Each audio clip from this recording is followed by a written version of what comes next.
여러분들의 모임은 특별한 경우와 과정을 갖고 있는 줄 저도 들은 만큼 알고 있습니다.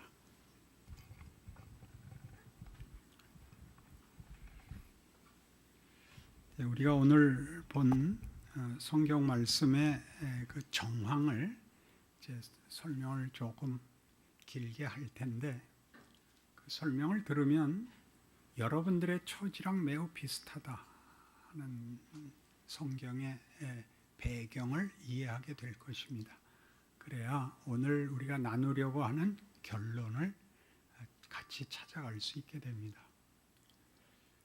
이스라엘이라는 나라는 하나님이 그 선조인 아브라함을 불러내어서 하나님이 약속하신 너는 모든 민족의 조상이 될 것이라, 믿음의 조상이 될 것이라 한 약속을 따라 그의 후손들이 된 특별한 민족입니다.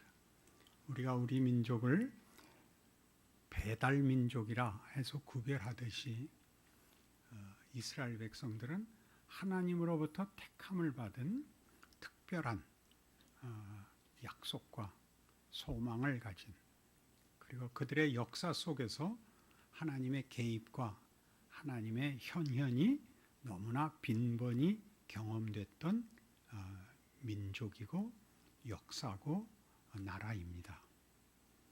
그러나 긴 세월 동안 이스라엘 백성은 성공하고 자랑했던 때는 그저 다윗 왕조 시대 정도이고, 대부분의 경우는 혼돈 속에 살아왔습니다. 솔로몬 이후에 남북 왕조로 나뉘어서 우리와 매우 흡사한 남북의 분단을 경험하고, 북왕조 이스라엘은 아스리아에게 망하고 남왕조 유다는 바벨론에게 망해서 우리보다 훨씬 긴 세월, 짧게는 70년에서 그 이후로 많이 흩어진 백성들이 남아있을 만큼 오랫동안 나라를 잃고 헤매고 울었던 역사를 갖고 있습니다. 하나님의 약속대로 그들이 회복되고 고향에 돌아올 수 있었지만, 돌아왔을 때의 현실은 만족스럽지 않았습니다. 성전도 다 파괴되었고, 예루살렘 성도 다 파괴되었고, 이웃 나라들의 시기와 견제 속에 있었고, 나라도 흥왕하지 않고, 알렉산더 후예의 간섭, 이집트 왕조의 간섭, 그리고 마지막에는 로마의 속국이 되는 그런 식민 계급으로 전락하고 맙니다. 자그마치 400년을 그렇게 삽니다. 바벨론 포로 이후에 페르시아, 그다음에 안티오쿠스로 대표되는 알렉산더의 네 장군 중에 하나의 그 지배, 그리고 로마의 지배 속에 있고, 그들은 간절히 하나님의 약속이 현실화되기를 바라는 그런 가슴이 타는, 목이 마른 그런 긴 역사를 흘러옵니다. 그리고 예수가 나타납니다. 예수님은 많은 경우에 여러 사람들 앞에서 당신이 보통 인간이 아니라는 것을 증명하십니다. 우리 복음서에서 보듯이 이적, 표적을 행하십니다.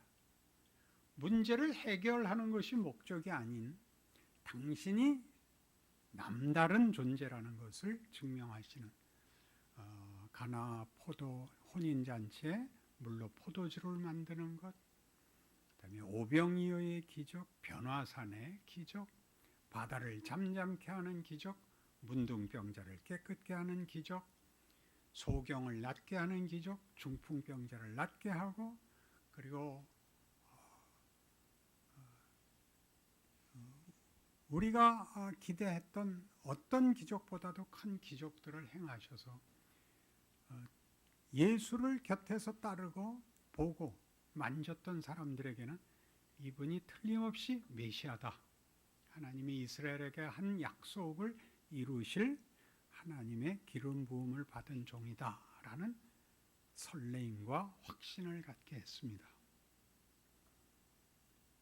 그들이 마지막에 예수님의 명을 따라 유월절에 예루살렘으로 올라갈 때는 모든 예루살렘에 모였던 백성들이 나와서 호산나 찬송하리로다 주의 이름으로 오시는 이여 라고 환호하며 나귀를 타고 들어오는 예수님의 그 길 앞에 종려나무 가지를 깔고 자기의 겉옷들을 벗어놓고 그렇게 왕으로 기대를 하고 모십니다. 그러나 뜻밖의 예수님은 죽으십니다. 당신의 기대와 다른 죽음을 당한 것이 아니라 제자들의 발을 씻기시고 마지막 만찬을 하시면서 나는 죽어야 된다. 그리고 사흘 만에 부활할 것이라. 그렇게 제자들에게 가르칩니다. 제자들은 믿지 않습니다. 그럴 리가 없다. 이렇게 생각하죠. 그러나 과연 제자 중에 하나인 유다가 그를 팔고 그래서 병졸들이 와서 예수를 붙잡아 갑니다.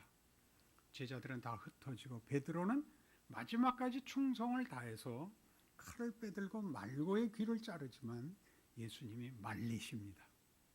그리고 잡혀가시고 홍포를 입으시고 채찍을 당하시고 죄인 중에 하나로 십자가에 죽으십니다.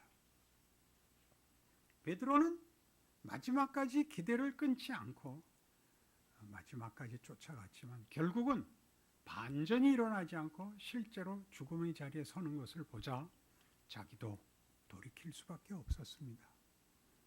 인간이 가지는 기대로는 이해할 수 없는 예수 그리스도의 마지막 길이었죠.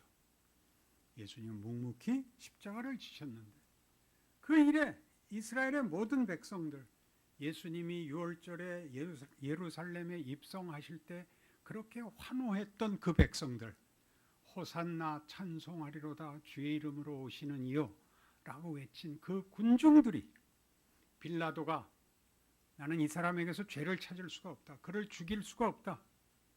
명절에는 특사, 사면이 있으니 이 사람을 놓아주자. 그래서 백성들이 뭐라고 외쳤죠? 그 사람을 죽이시고 그 피를 우리와 우리 자손에게 돌리시고 바라바를 놔주십시오. 그 백성들의 그 분노는 어디서 왔다고 생각합니까? 호산나 찬송하리로다라고 외쳤던 그 사람들이 그 사람의 피를 우리와 우리 자손에게 돌리십시오. 그를 죽이시고 대신 바라바를 놓아주십시오. 라는 선택을 한 배경이 뭡니까? 배신감입니다. 우리 앞에 그 기적을 행했던 이 메시아, 우리의 기대를 한껏 부풀려 놓았던 이 사람이 정말 죽는 것이냐? 아무것도 아니었단 말이냐? 이것이 모두를 실망시키고 그 넘치는 배신감 때문에 기대가 컸던 만큼 더 분노하여 그를 죽이라고 외치는 것입니다. 예수를 믿는 것은 쉽지 않습니다. 이 자리에까지 오기 때문입니다. 여러분들이 전도를 받을 때나 신앙 간증들을 들을 때 그 많은 외침들, 그가 어떻게 내 병을 고쳤는가? 그가 어떻게 내 마음의 짐을 해결했는가? 그가 어떻게 나를 사랑하고 기쁨으로 온전케 했는가? 라는 많은 간증과 증언으로 인해서 기대를 가지고 또 많은 확신을 가지고 시작하는 것이 기독교 신앙입니다만은 결국 중간에 찾아오는 것은 이겁니다. 정말 메시아가 맞는가? 내가 믿는 그 예수가, 내가 기대하는 그 예수가 맞는가? 라는 자리에 오는 것이 현실입니다.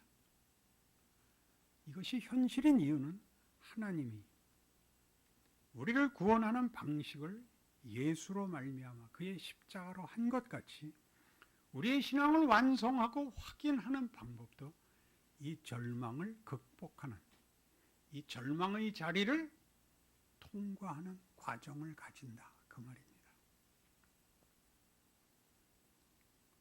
모두가 넋이 빠지고 이해할 수 없는 그 자리, 심지어 그를 죽인 로마의 병졸들마저도 이렇게 얘기했던 당신이 신의 아들 아닌가? 왜 다른 사람을 구원하고 다른 사람을 죽은 자까지 살렸는데 당신은 왜 죽는가? 하나님의 아들이어도 내려와 보라. 그것은 다만 조롱이 아닙니다. 이해할 수가 없는 것입니다. 다 도망가고 남은 자가 없던 그 주일날 아침, 사흘째 된 새벽, 여인들이 무덤을 찾아갔다가 빈 무덤을 보고 천사를 만나고 부활한 예수를 봅니다. 제자들이 모인 자리에 예수가 나타나십니다. 도마는 그 자리에 없었기 때문에 나는 내가 직접 내 손가락으로 그 옆구리와 그 손바닥의 자국을 만져보지 못하고는 믿을 수가 없다. 예수님 도마가 있는 자리에 나타나시죠. 뭐라고 그러죠? 옆구리에 손을 넣어보고 내 손바닥에 못자국에 손을 넣어봐라. 그리고 믿어라. 도마가 주는 참으로 그리스도입니다. 라는 고백을 남기죠. 그 예수가 40일 동안을 부활 후에 많은 사람들에게 자기를 보이고 한꺼번에 500명 앞에서도 자기를 나타내시고 부활을 증언하셨고 제자들은 옛날보다 더 큰 설레임 속에 있습니다. 다른 사람을 살리고 모든 병을 낫게 하고 하는 것보다 더 큰 죽은 자가 살아나는 이런 일이라는 것은 보도 듣도 못한 상상도 못했던 일 아닙니까? 사도행전 1장이 뭘로 시작하느냐? 그 예수님이 하늘로 가신답니다. 환장을 노르십니다. 십자가를 지실 때보다 더 놀랍죠. 한 번이면 됐지 않았습니까? 그러니 여러분 사도행전 1장 6절을 보시면 승천 직전의 장면이 기록되어 있습니다. 그들이 모였을 때 예수께 여쭈어 이르되 주께서 이스라엘 나라를 회복하심이 이때니까. 그때 십자가를 지시는 것까지 지나가서 부활한 지금이야말로 이제 구원과 해방과 승리와 복된 운명이 완성되는 것입니까? 이르시되 때와 시기는 아버지께서 자기의 권한에 두셨으니 너희가 알 바 아니요 오직 성령이 너희에게 임하시면 너희가 권능을 받고 예루살렘과 온 유대와 사마리아와 땅 끝까지 이르러 내 증인이 되리라 하시니라. 이 말씀을 마치시고 그들이 보는데 올려져 가시니 구름이 그를 가려 보이지 않게 하더라. 올라가실 때 제자들이 자세히 하늘을 쳐다보고 있는데 흰옷 입은 두 사람이 그들 곁에 서서 이르되 갈릴리 사람들아 어찌하여 서서 하늘을 쳐다보느냐? 너희 가운데서 하늘로 올려지신 이 예수는 하늘로 가심을 본 그대로 오시리라 하였느니라. 이때 올려다보고 있는 제자들이 어떤 상태였을 것 같습니까? 희망에 차 있습니까? 감격에 차 있습니까? 확신에 차 있습니까? 넋이 빠졌을 거라고 생각하십니까? 왜 교회에 설교 들으러 오면 생각을 안 합니까? 생각을 해야 되는 거죠. 왜 우리의 신앙 현실이 생각을 안 할 수가 없지 않습니까? 이런 많은 우여곡절과 죽음과 삶의 경계선을 넘어 목숨을 걸고 매달린 우리의 신앙에 대하여 하나님이 보상해 주지 않는 현실에서 예수를 믿어야 된다는 건 생각 없이는 믿을 수가 없습니다. 남들이 쉽게 나는 예수 믿어서 이런 복을 받았다가 왜 나한테는 안 일어나는지, 내 마음은 왜 믿었다 말았다 하는지. 어떤 목사님을 만나면 네가 기도를 안 했다 그러고, 어떤 목사님을 만나면 곧 될 거라 그러고, 나 같은 사람을 만나면 비로소 생각해봐라가 되는 겁니다. 생각하셔야 됩니다. 기독교는 주문도 아니고 복권도 아닙니다.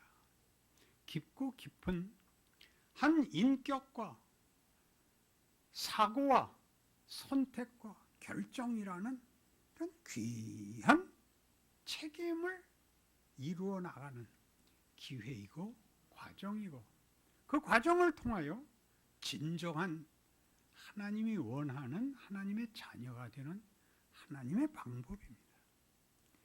이 부분이 우리에게 진지하게 도전이 되고 고민이 되고 생각하고 울고불고의 과정을 거치지 않으면 우리는 이것이 늘 쉬운 빈대떡 사먹는 정도밖에 되지 않습니다. 하나님은 그렇게 간단한 분이 아닙니다. 하나님 당신이 거룩하시고 우리에게 요구하는 것도 하나님의 영광의 경지를 요구하고 있습니다. 여러분들이 북한에 살 때나 남한에 와서 살 때나 동일한 공통점을 하나 발견할 것인데, 아무리 많은 차이가 있더라도 인간은 결국 자기가 스스로 자기의 인생을 확인하고 만족하지 않는 한 행복은 없습니다. 돈이 많고 건강하고 누구에게 부러움을 받고 사는 것은 결코 행복이 되지 않습니다. 변명입니다. 행복은 우리라는 존재의 맨 중심에 있는 영혼, 우리의 마음, 인격, 이런 것들이 항복과 넘치는 확신에 있습니다. 그 부유함을 성경이 얘기하고 있습니다. 그것을 다른 것에 팔아먹지 못하게 합니다. 형통, 단순함, 쉬운 것으로 팔아먹지 못하게 합니다. 거기가 복잡합니다. 쉬운 곳에서 쉬운 신앙생활을 하는 것 아무도 말리지 않습니다. 그러나 하여튼 여러분들은 쉽지 않은 인생을 살았고, 그렇게 산 인생이 여러분에게 손해가 아니라는 것을 성경이 말하고 있다는 것을 기억해야 합니다. 여러분의 잘못으로 여러분의 인생이 힘든 것이 아니라 하나님이 여러분을 쉽지 않은 대로 데려오고 있습니다. 여러분이 겪은 것, 이스라엘 역사에 여러분이 겪은 것보다 더 진하고 더 깊고 더 놀랍게 이미 성경에 기록되어 있습니다. 그들은 이방에서 관세도 받고 애굽에서 노예 노릇도 하고 광야에 나와 40년의 방랑생활도 하고 사사기에서는 그 약속의 땅에서 우상 섬기다 죽어나가고 바빌론 포로가 되고 노예살이하고 유대인이라는 오명 속에 기독교 2000년 역사 속에서 전 세계에 흩어져서 개와 돼지와 동급의 경멸을 받고 지금까지 살고 있습니다. 그러나 하나님은 당신이 택한 백성을 놓지 않을 거라고 로마서에서 바울은 자신감을 갖고 말합니다. 그들의 고난이 우리 모든 다른 이방에게 유익이 되고 그 백성 자신들에게도 명예로운 영광된 운명이 될 것이라고 약속합니다. 그래서 우리는 종종 우리가 유대인보다 낫다고 외쳐봤자 현실상 유대인보다 나을 것이 없는 우리의 현실을 어떻게 이해해야 하는가? 유대인들의 고난은 예수님 십자가에 못 박은 것으로서 끝장난, 실패한 절망적 운명인가 하는 데 대하여 성경이 그 모두를 끌어안고 양쪽 다 복된 운명과 영광을 운명으로 약속하고 있다는 사실을 잊지 않아야 되는 것입니다. 이 천국으로 하늘나라로 올라가시는 예수님이 제자들에게 남긴 것 딱 하나입니다. 땅끝까지 이르러 내 증인이더라. 전도해라, 선교해라 이렇게 서둘러 가는 것은 여기에선 순서가 너무 건너뜁니다. 가운데가 너무 빕니다. 예수님 승천하시고 제자들은 어떤 의미에서 넋이 빠집니다. 그때도 우리 기대와 달리 죽으시더니 부활하시고서는 그냥 다시 떠나보내시고 어떡하란 말입니까? 예수님의 딱 하나의 위로가 있습니다. 약속하신 성령을 기다려라죠. 그래서 이제 도리가 없습니다. 마가의 다락방에 모여서 열심히 기도합니다. 마지막 남은 유일한 끈이니까요. 유일한 소망이니까요. 그리고 사도행전 2장에 보듯이 오순절에 성령이 임하십니다. 방언을 하죠. 기쁨이 충만해지죠. 예루살렘에 왔던 많은 이방 나라 사람들이 이 소문을 듣고 와서 보니까 저들이 자기네가 온 고향 말, 지금 우리로 얘기하면 오키나와에서 쓰는 말, 이누이족이 하는 말, 저 남쪽 홍콩 중국말, 저 북경 중국말, 티베트 말 이런 걸로 다 주를 찬양하며 주 예수에 대하여 증언을 하는 겁니다. 이게 무슨 일이냐? 너희들 술에 취했구나. 베드로가 일어납니다. 지금 아침 9시다. 벌써 술 취할 사람이 어딨냐. 우리가 지금 이렇게 된 것은 요엘서에 예언한 바와 같이 하나님께서 말세 그의 영을 부어주신 것이다. 예언하며 증언하는 것이다. 예수가 누구인지를 너희가 너희 본토말로 듣지 않느냐. 이렇게 됩니다. 그러자 사람들이 이 일에 대하여 관심을 갖고 놀라고 흥분하고 집중하자 베드로는 얘기합니다. 예수로 말미암은 일이라. 예수로 말미암아 일어난 일이라. 예수의 부활을 너희도 보지 않았느냐. 새로운 세상이 열렸다. 예수의 부활로 인류의 역사는 바뀌었다. 우리의 선조 아담이 선택한 죽음과 멸망으로 끝나는 인생에서 예수 안에서의 부활과 영생으로 이제는 세상의 문이 돌려졌다. 예수께서 우리의 소망이고 이 성령을 보내어 당신의 승리와 약속들을 친히 증거하신 것이다. 이렇게 됩니다. 그래서 그 설교를 듣고 3,000명이나 회개를 합니다. 다음 장면에 요한과 베드로가 성전에 올라가다가 미문에 앉은 안진뱅이를 만납니다. 그가 구걸을 하러 앉아 있었으니까 베드로와 요한이 지나가자 무엇을 얻을까 하고 쳐다봅니다. 베드로가 이렇게 외치죠. 은과 금은 내게 없거니와 내게 있는 것으로 내게 주노니 곧 나사렛 예수 이름으로 걸으라. 그가 붙잡아 일으키자 발에 힘을 입어 일어나고 서고 걷고 뜁니다. 성 안에 온통 소문이 터지죠. 왜요? 그가 늘 거기에 앉아 있었던 안진뱅이라는 걸 모두가 아니까요. 온 성에 소문이 나고 베드로와 요한은 이렇게 얘기합니다. 뭘 놀래느냐? 이 일은 우리가 증거했던 바로 그 예수께서 이렇게 우리 모두의 운명을 바꾸며 우리의 처지를 바꾸며 우리의 신분을 바꾸며 우리의 세상을 바꾼 증거에 불과하니라. 예수가 이 일을 하셨다.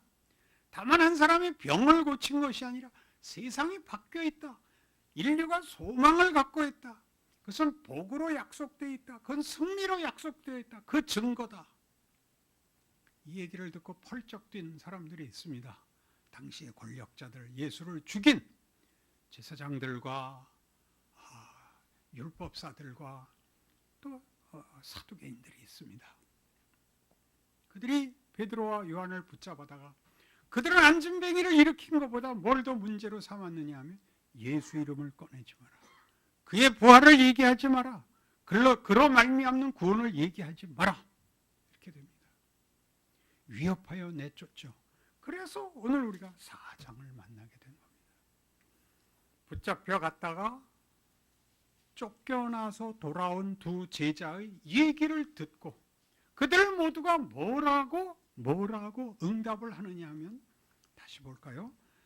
제가 읽죠. 사도들이 노임에 그 동료에게 가서 제사장들과 장로들의 일을 다 알리니 그들이 듣고 한 마음으로 하나님께 소리를 높여 이르되 대주제여 천지와 바다와 그 가운데 만물을 지은 이시오 또 주의 종 우리 조상 다윗의 입을 통하여 성령으로 말씀하시기를 어찌하여 열방이 분노하며 족속들이 허사를 경영하였는고 세상의 군왕들이 나서며 관리들이 함께 모여 주와 그의 그리스도를 대적하도다 하시니로소이다.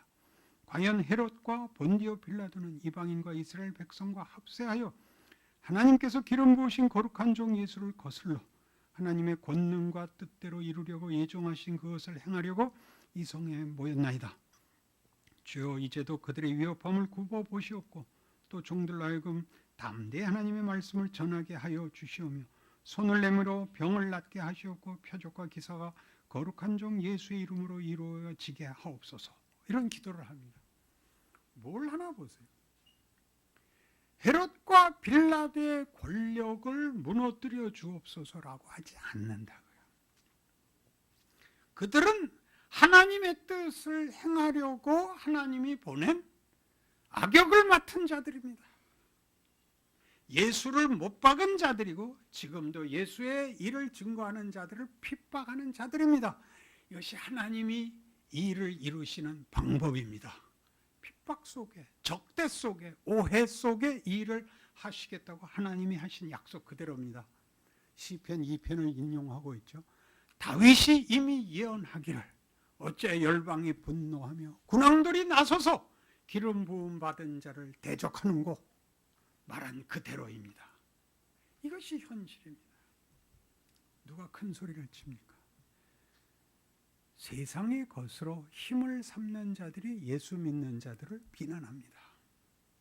예수 믿는 자들은 뭘 원망합니까? 하나님, 우리가 예수를 믿으면 우리가 권력을 갖게 하여 주시옵소서.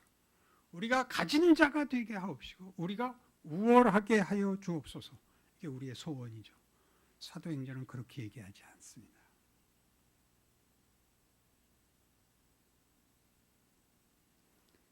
제가 가끔 만나서 대화를 하는, 저와 신앙 노선이 좀 다른 유능한 목사님이 한 분 계신데, 그분은 기독교 신앙이 유치해지는 꼴을 못 보는 지성적 목사입니다. 저랑 얘기를 하면 많이 통하면서 결국 다릅니다. 그러니까 이제 마지막에는 결국 무슨 확인을 하게 되느냐 하면 상대방이 저에게 이렇게 물은 것으로 끝장이 나는데, 목사님은 정말 예수님의 부활을 믿습니까? 이렇게 됩니다. 좀 뭐라 그럴 것 같습니까? 그럼요. 당신은 안 믿습니까? 안 믿습니다. 그걸 안 믿으면 어떡합니까? 그러자 그분이 한 중요한 반론이 있습니다. 예수님이 정말 부활하셨다면 빌라도에게 왜 안 나타나셨습니까? 이게 무슨 뜻인지 알겠습니까? 빌라도의 권한이 필요하다고 생각하는 겁니다. 권력을 가진 자를 회심시키는 것이 더 쉽지 않은가? 안 하셨습니다. 왜 안 했을까요? 빌라도는 우리한테는 개똥 같은 놈입니다. 아무 필요가 없습니다. 당신이 필요한 겁니다. 하나님은 우리에게 나타나셨습니다. 빌라도에게 안 나타나. 왜 우리는 아직도 우리가 총독이 되고 왕이 되고 권력을 가지고 더 가져야 되고 더 똑똑해야 된다고 생각합니까? 기독교를 도대체 뭐라고 생각합니까? 시험 봐서 가는 겁니까? 석차로 하는 겁니까? 키로 잽니까? 몸무게로 잽니까? 그렇지 않습니다. 부활하신 예수가 우리를 만나셔서 우리는 붙잡혀 있죠. 복된 붙잡힘입니다. 그래, 우리 인생이 편안하기를 바라는 것은 하나님이 일하시는 방법을 우리가 모르는 겁니다.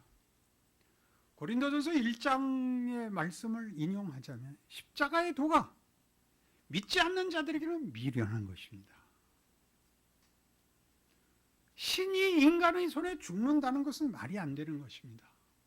그러나 믿는 우리에게는 십자가는 하나님의 능력이고 하나님의 지혜입니다.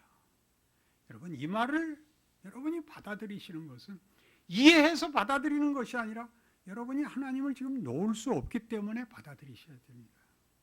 여러분이 하나님을 믿은 것이 아니라, 예수를 믿은 것이 아니라 하나님이 예수를 보내 여러분을 붙잡으셔서 할 수 없이 붙잡혀 있는 겁니다. 여러분들의 실력으로 이런 모든 것을 이기고 좋은 신앙생활을 하기는 아직 멀었습니다. 그런 건 이제 제가 하는 겁니다. 저는 이제 실력이 생겼죠. 실력이 쌓아져서 신앙을 고백하는 것이 아니라, 신앙은 부인할 수가 없으나 항복하지 못했던 하나님이 일하시는 방법, 자신의 인생을 항복하는 날이 옵니다.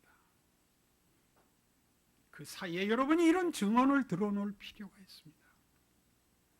누구에게는 안 나타났다?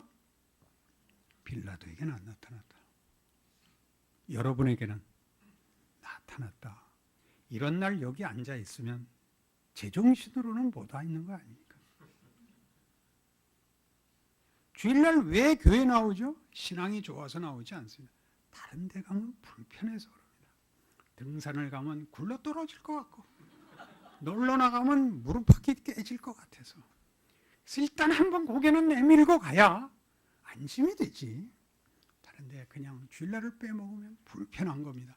그건 복입니다.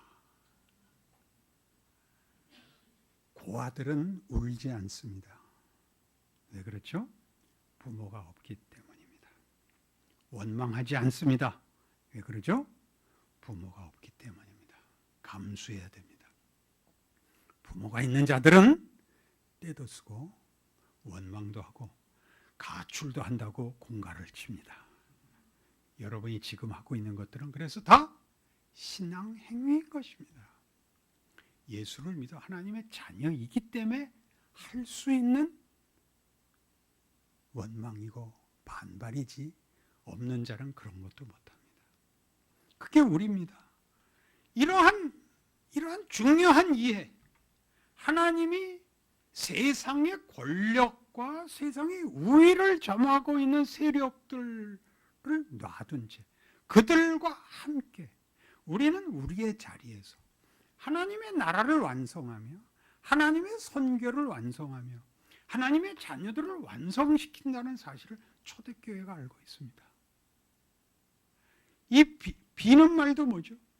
이 위협함을 굽어보시옵고 그 위협과 핍박 속에서 우리가 신앙생활을 해야 되는 것 하나님께서도 아시니 힘주시고 위로해 주십시오. 빌기를 마치자 31절에 놀라운 결론이 나옵니다. 빌기를 다음에 모인 곳이 진동하더니 무리가 다 성령이 충만하여 담대히 하나님의 말씀을 전하니라. 빌라도와 헤롯이 죽어버렸다, 이런 소식은 없습니다. 빌기를 다 하고 성령이 임하시는데, 성령이 충만하게 그들에게 임하여 그들을 담대케 할 것이라면 가서 빌라도와 헤롯을 둘을 어떻게 묶어서 한꺼번에 죽이시든지 하는 게 더 낫지 않을까요? 성령 충만은 여러분들이 원하는 것 같은 일로는 오시지 않습니다.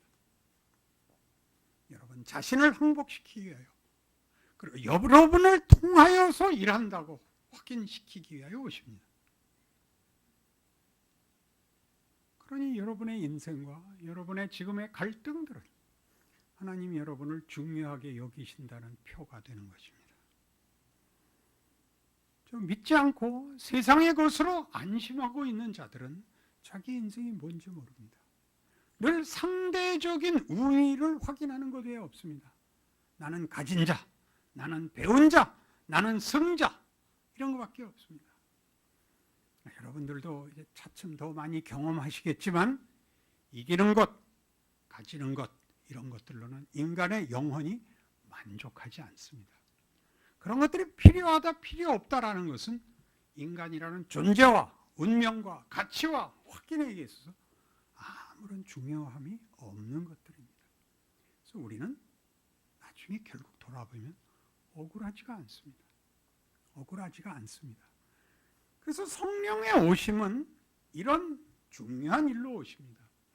예수의 오심은 보이는 한 인격과 존재로서 그를 십자가에 못 박는 세상의 죄와 사망과 왜곡과 그리고 절망의 그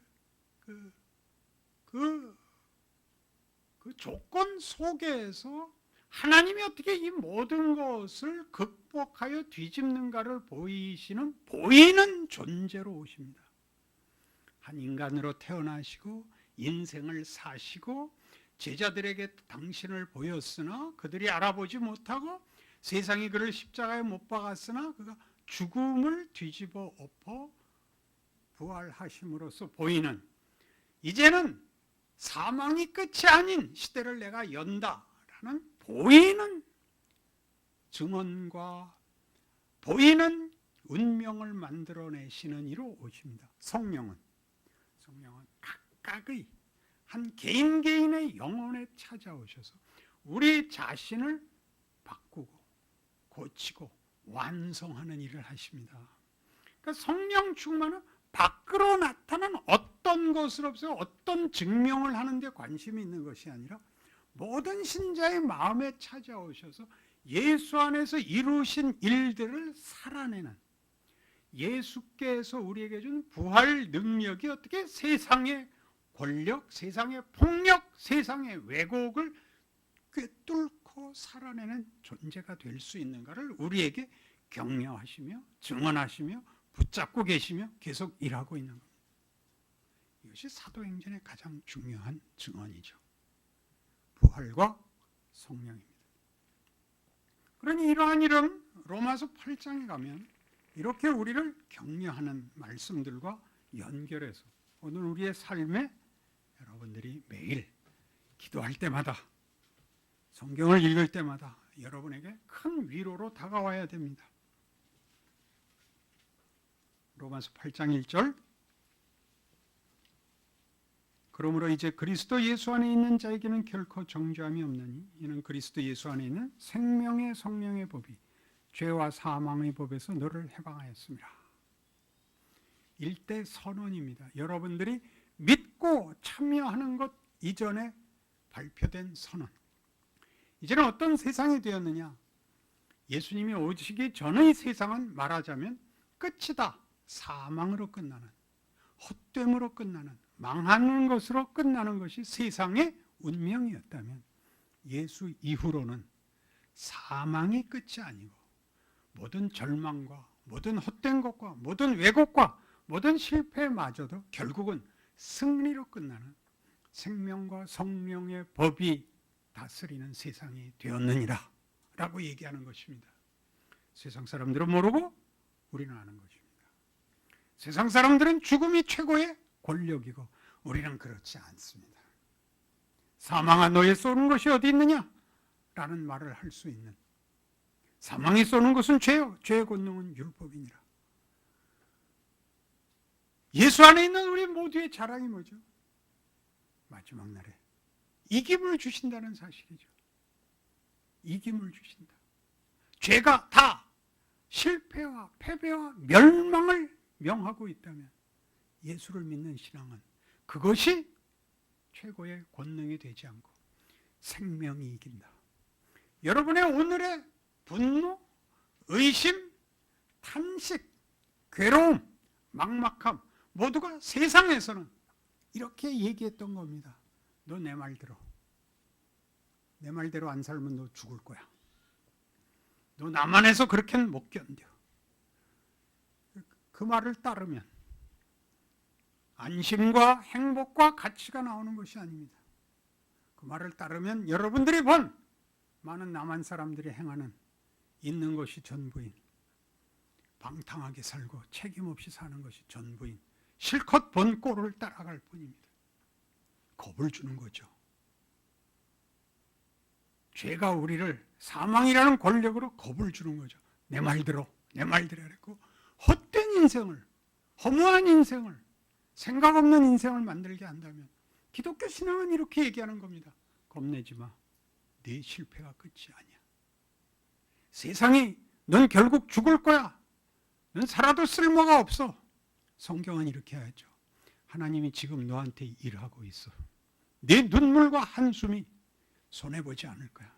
네 절망이 끝이 아니야. 그래서 기독교가 하는 약속입니다. 여러분의 지금의 신앙의 상태나 신앙의 지위가 얼마나 높고 얼마나 확신에 차 있느냐는 두 번째 문제입니다. 이건 하나님의 약속이고 예수 안에서 하신 일이고 그를 십자가에 못 박을 만큼의 진정성을 가진 하나님의 성실하심의 약속입니다. 아멘. 한번 크게 하고 갈까요? 예수를 믿는다는 것은 이걸 믿는 것입니다. 부모를 가지면 이런 자랑을 할 수 있는 거 아시죠? 고민하다 안 되면 어떻게 되죠? 집에 가서 엄마한테 얘기하고 두들겨 맞으면 엄마가 알아서 해결하시겠지. 그죠? 하나님을 믿는다는 건 두들겨 맞지 않습니다. 벌을 주지 않고 심판하지 않습니다. 많이 배웠지? 다음엔 더 잘나게 해봐. 이런 격려를 듣는 것이 기독교 신앙의 과정들이고 인생인 것입니다. 그래서 우리는 성경에 로마서 12장에 가서 이런 유명한 격려를 요구를 받고 있습니다. 12장 14절 너희를 박해하는 자를 축복하라. 축복하고 저주하지 말라. 즐거워하는 자들과 함께 즐거워하고 우는 자들과 함께 울라. 서로 마음을 같이하며 높은 데 마음을 두지 말고 도리어 낮은 데 취하여 스스로 지혜 있는 체 하지 말라. 아무에게도 악을 악으로 갚지 말고 모든 사람 앞에서 선한 일을 도모하라. 할 수 있거든 너희로서는 모든 사람과 더불어 화목하라. 내 사랑하는 자들아, 너희가 친히 원수를 갚지 말고 하나님의 진노하심에 맡기라. 기록되었을 때 원수 갚는 것이 내게 있으니 내가 갚으리라고 주께서 말씀하시니라. 네 원수가 줄이거든 먹이고 목마르거든 마시게 하라. 그리함으로 내가 숯불을 그 머리에 쌓아 놓으리라. 악에게 지지 말고 선으로 악을 이기라.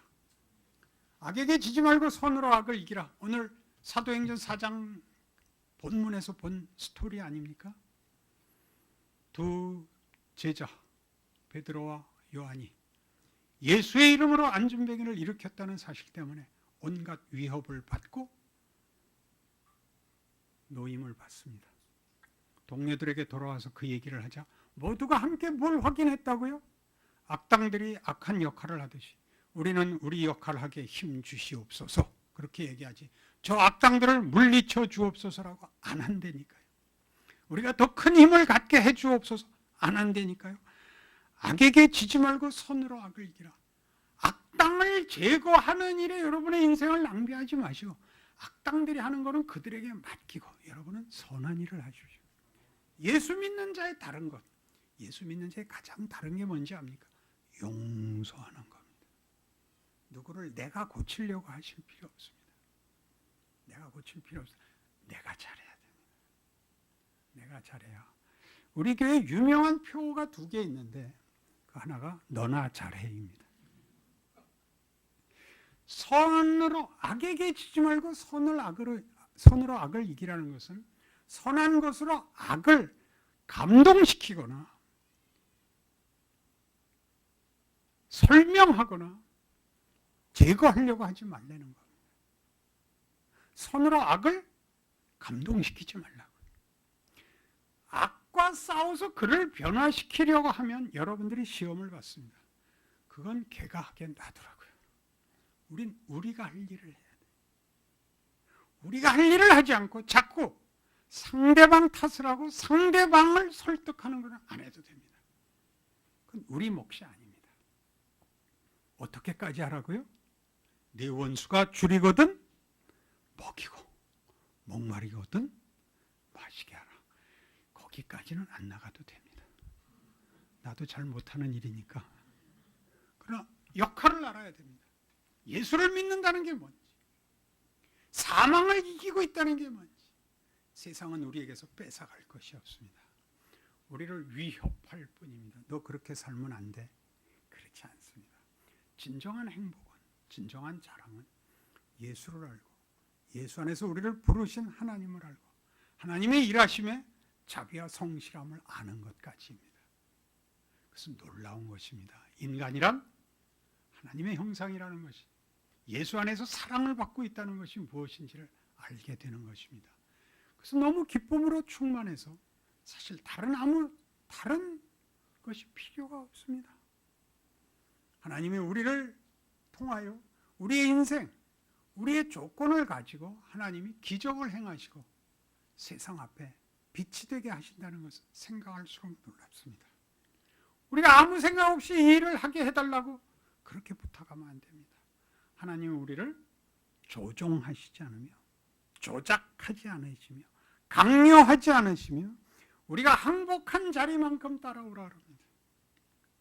10번의 기회에 1번 하십시오. 10번의 기회에 2번 하십시오. 한 걸음씩 나아지십시오. 세상이 요구하는 너 그렇게 하면 안 돼. 네가 착하게 굴고 네가 지면 다 와서 너 물어뜯을 거야. 그래서 여러분이 겁이 나서 못한 것들을 후회하는 자리까지 하나님이 용납하십니다. 해보면 악하게 굴면 남는 게 없습니다. 약삭빠르게 굴고 거짓말한 것은 남는 게 없습니다. 치사하고 야비하고 부끄러울 뿐입니다. 스스로가 합니다.